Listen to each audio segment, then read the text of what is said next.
1 in 3 is intended for mature audiences. Episodes contain explicit content and may be triggering as they often include violence and other varying forms of abuse such as emotional, psychological, sexual, and physical. In most cases, names have been changed to protect all involved. Please note, statements and opinions of guests do not necessarily reflect those of my own. Hi warriors, welcome to 1 in 3. I'm your host Ingrid. In my last episode, I described how society finds it difficult to view men as victims in domestic violence relationships. Today, I'm going to discuss how that misconception may cross over to women if they are perceived as too physically strong. This is Sally's story.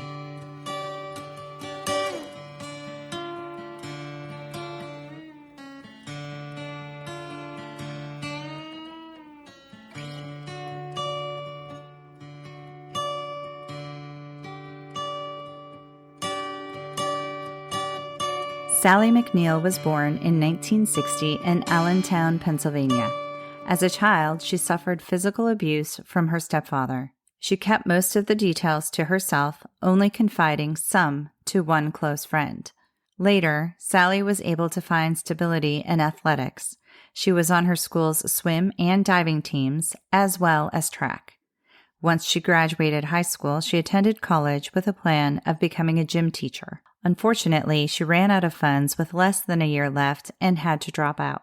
Then, Sally fell back on the military. Like her brother, she served in the United States Marine Corps. Her determination and athleticism were a perfect fit, and she rose ranks to sergeant. While serving, Sally met and married Anthony Loden. The two remained married for 4 years and had a daughter and son together. According to Sally, Anthony became abusive and she filed for divorce when she received orders to transfer. She was awarded custody of both of the children. While stationed at Camp Pendleton, Sally focused on her physique. She began bodybuilding and ended up winning the United States Armed Services Physique Championship twice in the 1980s. Having the Marine Corps and bodybuilding in common, a friend introduced Sally to Ray McNeil in 1987. She admitted it was lust at first sight. The two immediately hit it off. Not only did they both enjoy working out, but they also liked the same movies. Sally described Ray as charismatic and stated the two had a lot of good times. Calling their romance a whirlwind is an understatement. The couple married just 2 months after dating. They appeared to be a perfect match, even winning the men's and women's bodybuilding contest in 1990. Ray took his work seriously. He left the Marine Corps in 1991 to pursue professional bodybuilding. The new family of 4 struggled financially. They lived in a small 2-bedroom apartment. Also discharged from the Marine Corps, Sally felt the pressure of being the primary breadwinner. She found unconventional ways to help support the family. She was paid $50 an hour to record videos of her wrestling, earning her the name Killer Sally.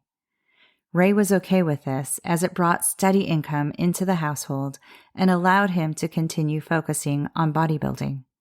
His new profession added unforeseen costs, as Ray soon turned to using steroids. Sally's video gig evolved into muscle worship. This is apparently a term to describe men who have a fascination in wrestling with women who dominate them physically. For this, Sally was paid $300 an hour and developed quite the following. The income earned from her new fans would be spent on continuing bodybuilding training and steroids for both Ray and Sally. In 1993, they spent $24,000 on just Ray. That year, he was invited to Mount Olympia. If he placed first, he would win $150,000. But he placed 15th. Now let me tell you a little bit about Ray. He was born in North Carolina. He was given to his aunt by his mother when he was only 2 weeks old. They lived in massive poverty with bare floors, newspaper covering the walls, and roaches found everywhere. The worst part of the living situation, however, was the fact that his aunt sexually abused him. As I already mentioned, Ray met Sally in the Marine Corps. Just 3 days after their wedding, Ray punched her in the face. He immediately apologized and said it would never happen again. That was the same promise he made nearly every time he would physically abuse Sally over the next few years. Sometimes she even received flowers. But it did happen again, and often. He also strangled and sexually abused her. In a twisted explanation, Ray would interpret raping Sally as her forgiving him. And according to Ray, each of Sally's orifices belonged to him. Sally wasn't the only person to witness his aggression. Ray worked as a bouncer at a bar. Naturally, he would encounter rowdy individuals. On one night, he had a dispute with one of the bar patrons. As the two struggled, Ray placed his thumbs in the man's eyes and dug in. As the man was taken to the hospital with bleeding eyes, witnesses believed he was blinded. Ray apparently was not arrested that night as he was friends with the responding police officers. Ray also abused his stepchildren. When his stepson was just in kindergarten, he came home from school with a notification that he had been talking too much in class. Ray's response was to beat him with a belt. Another form of discipline was to have one child watch as he beat their sibling. They cried for each other and for the anticipation of the beating to come. It eventually got to the point where the children would ask Sally why she wasn't leaving. They felt she chose Ray over them. But Sally had tried to get help before. Once, when they were still in the Marine Corps, the family was watching television together. Ray broke Sally's nose. She reported it to the first sergeant. Sally was sent to medical and Ray was sent to the brig. He was released shortly after and returned home to beat Sally until she dropped the charges. Eventually, Sally realized things were not going to get better as she had hoped for the last 8 years of marriage. Sally heard the story of the death of a woman she had previously competed in bodybuilding against. The woman was strangled and killed by her boyfriend. Learning of this, Sally realized she could face the same ending. Before I go on, I want to bring some statistics back I shared on a previous episode. According to the Strangulation Training Institute, near-fatal strangulation occurs in up to 68% of women who report intimate partner violence. 97% of those were strangled by hands, 38% lost consciousness, 9% were pregnant, 70% believed they were going to die. Gail Starr, a clinical coordinator for sexual assault nurse examiners, states that a person who has been strangled during a domestic violence attack is 750% more likely to be killed by their offender in the next year. Also mentioned was 82% of law enforcement homicides are committed by someone with a strangulation history. Strangulation can kill someone within minutes. Even in cases where the victim does not lose consciousness, lasting effects may be present. I'm going to come back to this information in just a little bit, but right now I'm going to go back to Sally. She made plans to move to her childhood home in Pennsylvania. While she was in the process of saving money to make the move, she told her children to have bags packed and be ready to go. She purchased a sawed-off shotgun for extra protection. On Valentine's Day, 1995, Ray was nowhere to be found. Sally was getting the kids ready for bed after their fun-filled day. Wanting to spend some of the holiday with her husband, Sally arranged for a neighbor to watch the kids. She then began to get ready to go out and hopefully find Ray at one of the local bars. As she was applying her makeup, Ray came home. He began accusing her of infidelity. He beat her and choked her. As he was choking Sally, she thought, "He's going to kill me. I'm not going to make it through the night." She managed to break free and grab the shotgun. According to Sally, she told Ray to get out, to which he replied no, and started moving toward her. She shot him. Then Sally shot him again, covered him with a blanket, and called 911. Ray was still alive when first responders arrived. However, he succumbed to his wounds in the hospital. Sally was charged with murder.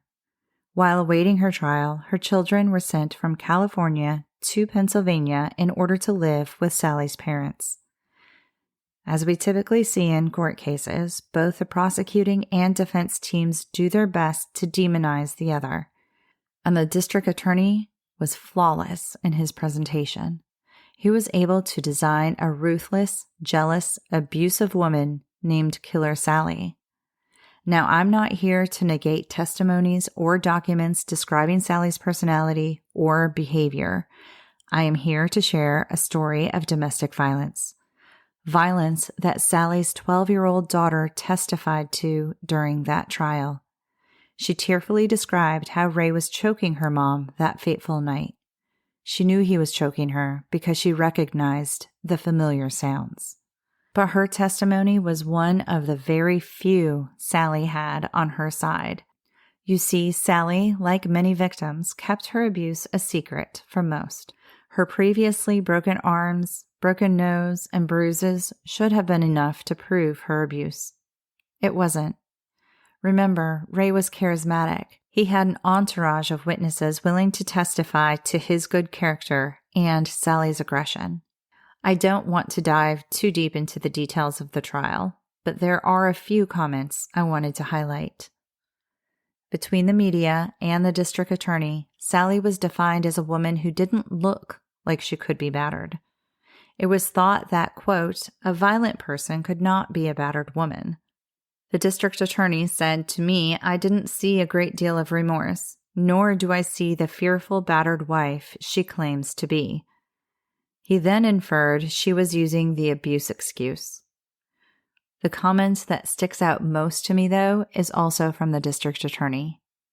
Quote, there's the possibility that Sally was a battered woman, and Ray was a batterer, but there was no imminent threat.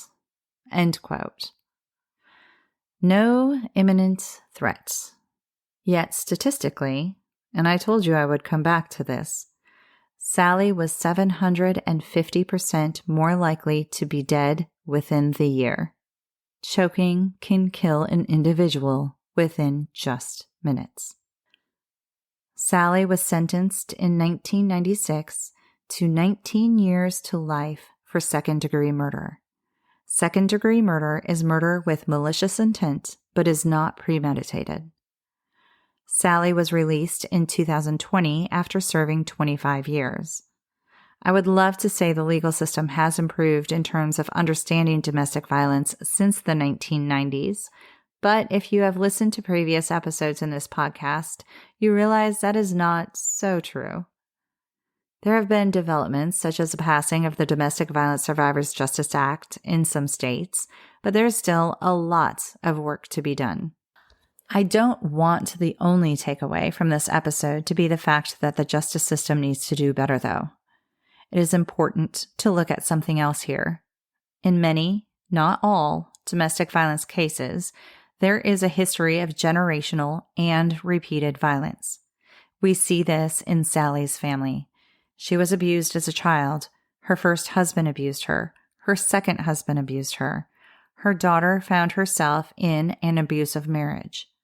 While her son didn't specify what was done, he mentioned he had a good wife and, quote, was very bad to her, end quote. He also admitted to requiring rehabilitation for drug and alcohol abuse. I'm mentioning this for a few reasons.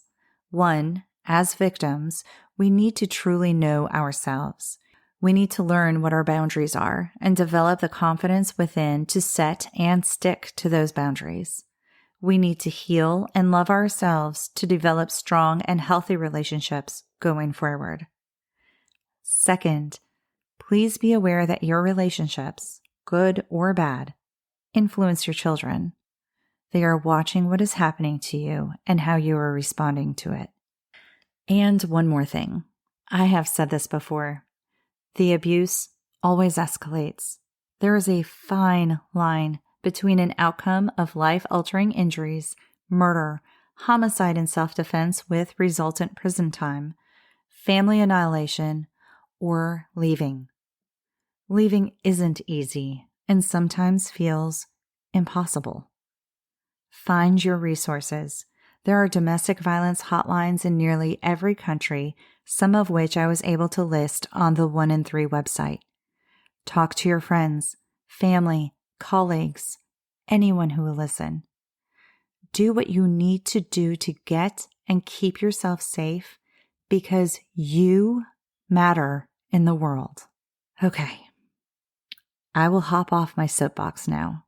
If you want to make a difference and have your story told on this podcast, please reach out. If you are an advocate or a professional with information that is beneficial to the listeners of 1 in 3, please reach out. My contact information is found in the conclusion of every episode. Thank you for listening. Sources for today can be found in the show notes. I will be back next week with another episode for you. Until then, stay strong, and wherever you are in your journey, always remember you are not alone. Find more information, register as a guest, or leave a review by going to the website 1in3podcast.com. That's the number 1, IN, the number 3, podcast.com. Follow 1 in 3 on Instagram, Facebook, and Twitter at 1 in 3 podcast. To help me out, please remember to rate, review, and subscribe. 1 in 3 is a .5 Pinoy production. Music written and performed by Tim Crow.